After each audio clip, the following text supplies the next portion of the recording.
In this video, I will be explaining what are different activities that we need to perform before building the model, and these activities are called as data pre-processing activities.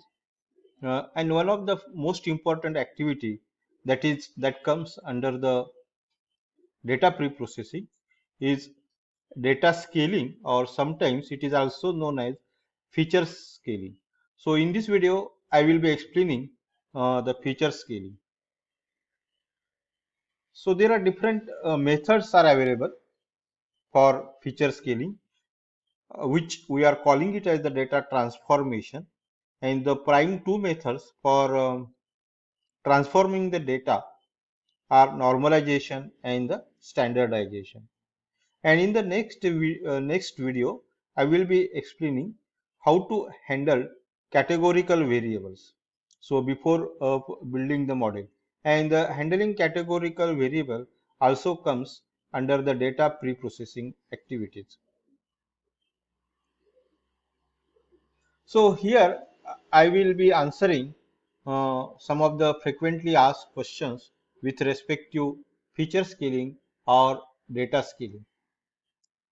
The first question that I would like to answer here is that what does it mean by data or feature scaling? See, uh, when we build the models like multiple regression model, we have more than one input, more than one independent variable and more than one dependent variable. So when number of independent variable and the dependent variable are present in the model building process, then these variables have different values and different ranges, and these are measured in terms of different magnitudes and also in terms of different units. Here, in order to explain, I will be explaining what does it mean by feature scaling with our running example of predicting end semester examination marks from the mid semester examination marks. And as all of you know that our mid semester examination marks in the mid semester examinations are falls in the range between 0 to 30 marks. So, and end semester examination marks falls in the range between 70 and 0 and 70. And when we add this together, we get the marks for a course, that is, these are the 100. So these two different marks are in different scales. Here the range is 0 to 30, and here the range is 0 to 70. So when such different range or different magnitudes are present, when the independent variables are measured with different magnitudes and different scales, or in different units, we need to perform the feature scaling. The the the scale and the distribution of the data drawn from the domain may be different for each variable.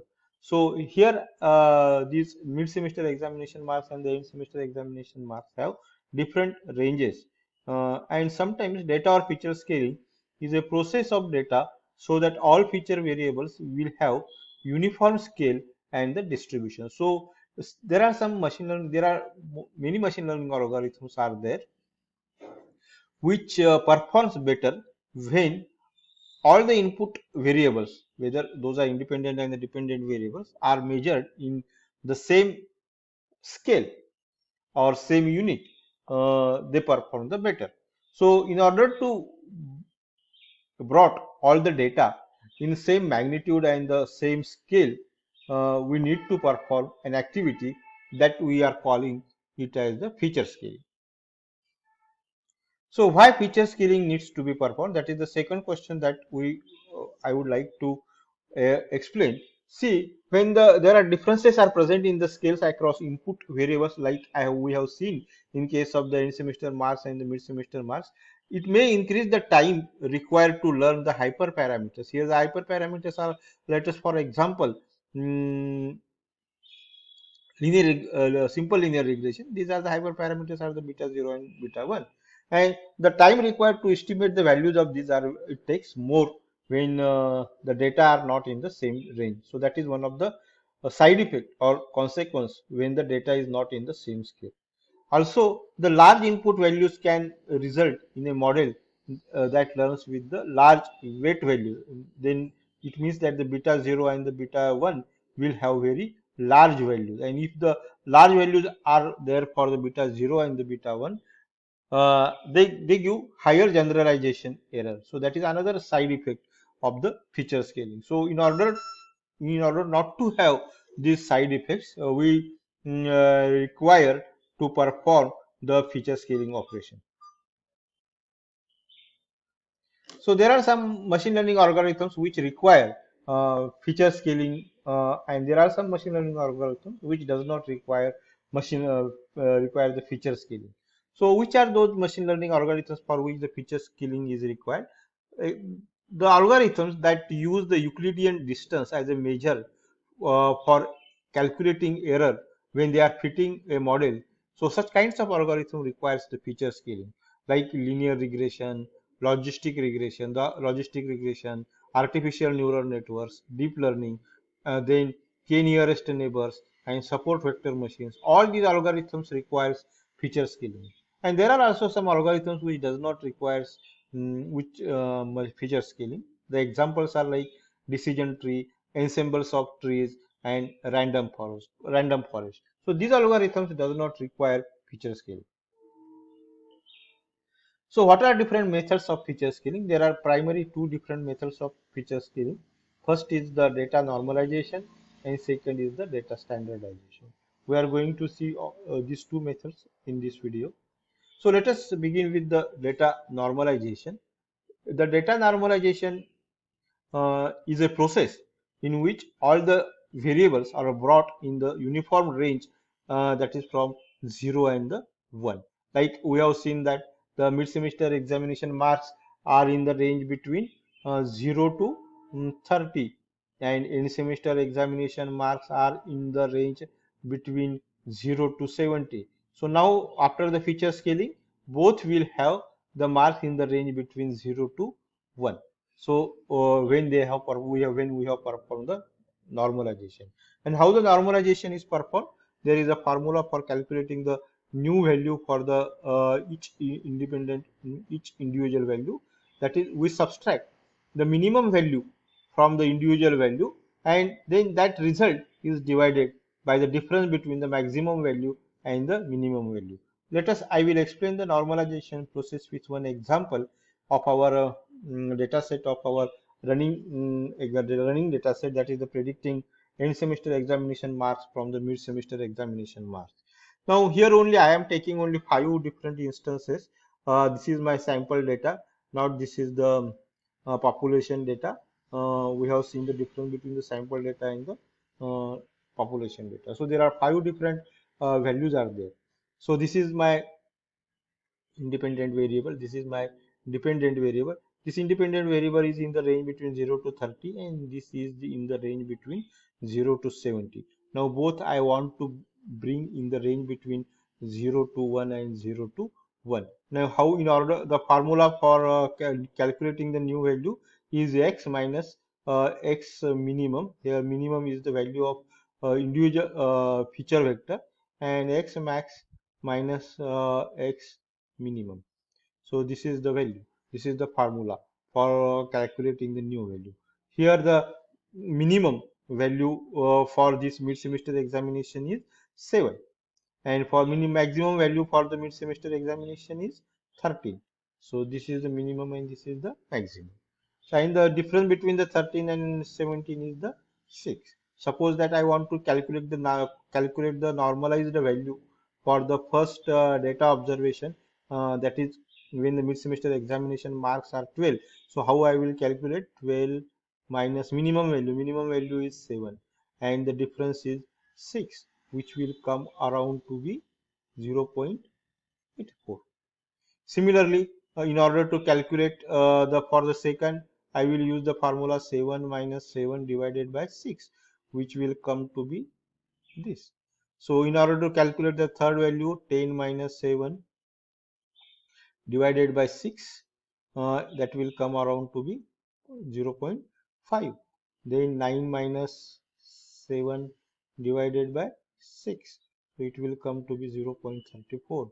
And the last 13 minus 7 divided by 6, means 13 minus 7 is 6, divided by 6, it will come to be 1. So this is the way in which we calculate the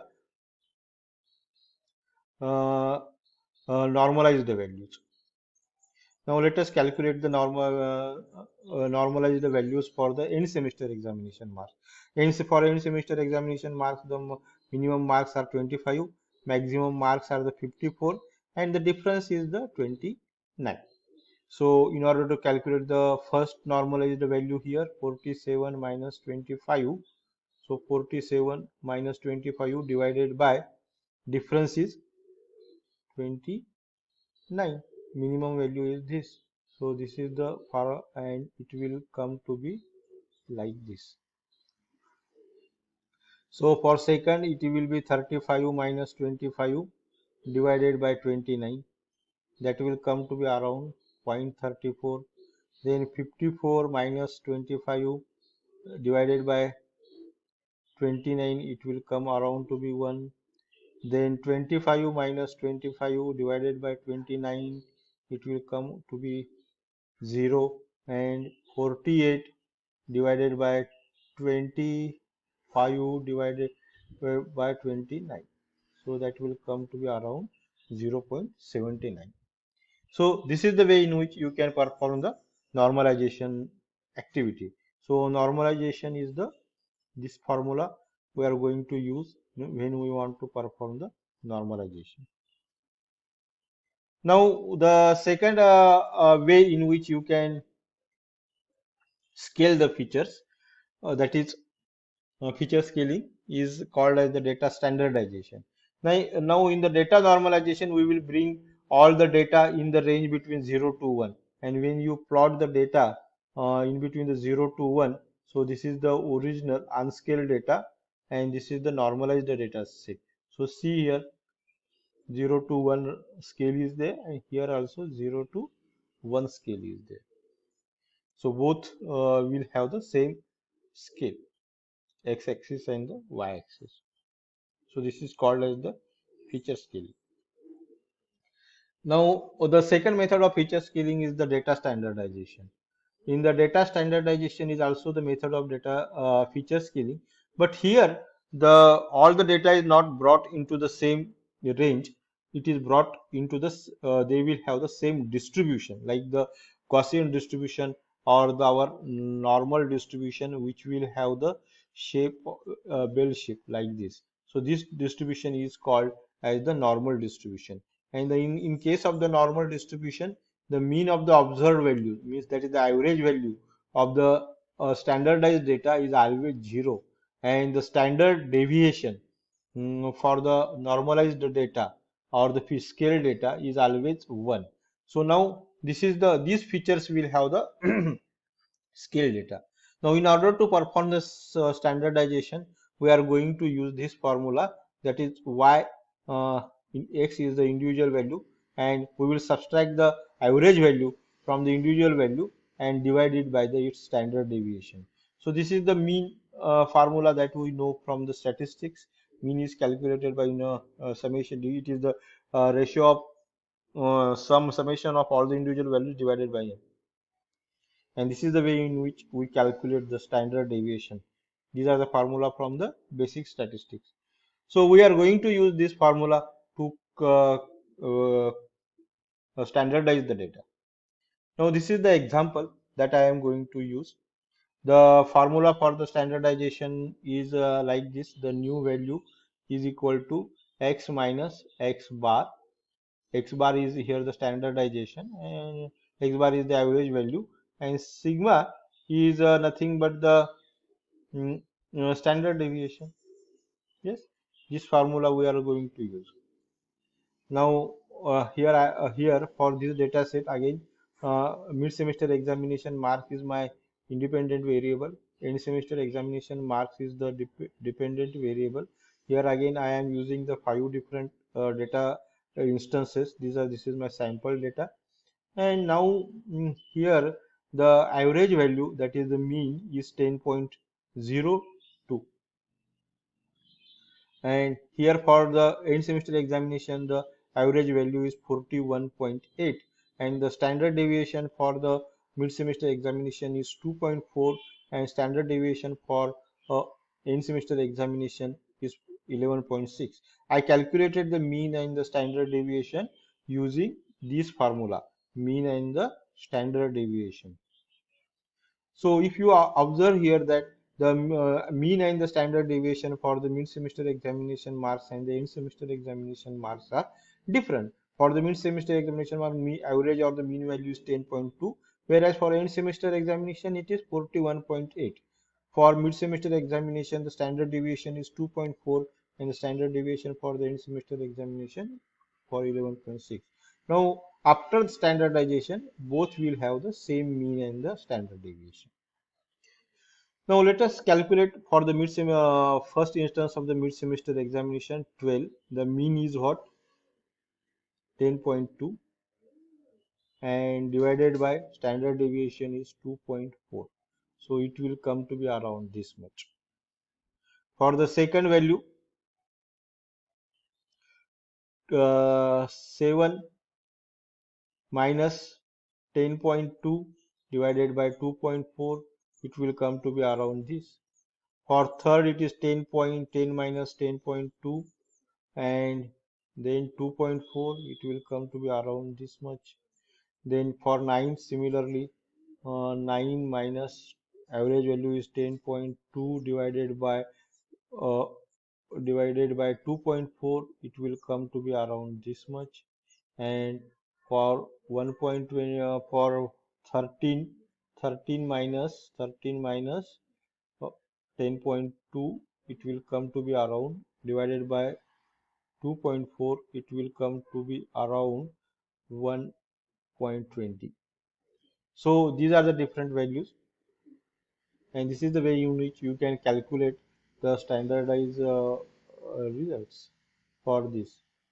Now, if you see that the average value, so uh, the average of this newly calculated value is 0, that is mean, and the standard deviation for this set is 1. Now, let us calculate the standardize the value for end semester examination marks. For end semester examination mark, the average value is 41.8 and the standard deviation is 11.16. So 47 minus 41.8 divided by 11.6, it will come to be around 0.45. Then similarly, second, for 35 minus 41.8 divided by 11.6, it will come to be around 0, this much. For third, it is 54 minus 41 divided by 11.6, it will come to be around this much. Similarly, for 25 minus 41 divided by 11.6, it will come to be around this much. So this is the way in which you can calculate the standardized values for end semester examination marks. So if you see that for the average value of this newly calculated end semester examination mark is 0, and the standard deviation is also 1. Now see here, for the standardized data set, always for the standardized data set, the all the in, all the variables will have average value 0 and the standard deviation is 1.